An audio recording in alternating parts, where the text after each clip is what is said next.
മത്സരിക്കുന്നത് ഇല്ല. Party secretariat ചേരാനിരിക്കുന്നുണ്ട്. സംസ്ഥാന സെക്രട്ടേറിയറ്റ് ചേർന്നാണ് സ്ഥാനാർത്ഥികളുടെ നിശ്ചയം. നിലവിൽ എന്തെങ്കിലും അങ്ങനെ ധാരണയിലുണ്ടോ ടീച്ചറെ? ധാരണയിലെത്തിയിട്ടുണ്ടോ? എനിക്ക് വേറെ അതിനെ കുറിച്ച് ഒരു ധാരണയില്ല. മത്സരിക്കാൻ തയ്യാറാണ്. പേരാവൂര് പണ്ട് ടീച്ചർ MLA ആയിരുന്ന സ്ഥലമല്ലേ എല്ലാവരും? അതെ, അതിന്റെ ഒരു ആനുകൂല്യം പരിചയം ഇല്ല. അത് പാർട്ടി സെക്രട്ടേറിയറ്റ് 8-ാം തീയതിയാണ് പാർട്ടി സ്ഥാനാർത്ഥികൾ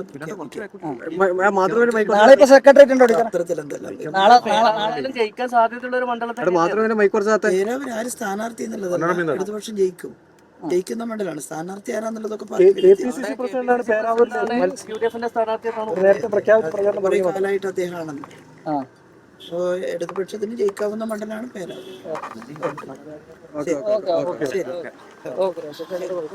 ലോകത്തെവിടെയായാലും ഏത് സമയത്തും 24 വാർത്തകളും ഓഗ്മെന്റഡ് റിയാലിറ്റി പാക്കേജുകളും എക്സ്പ്ലെയിനറുകളും വിശദമായി കാണാൻ ഞങ്ങളുടെ യൂട്യൂബ് ചാനൽ നിങ്ങൾക്ക് സബ്സ്ക്രൈബ് ചെയ്യാം.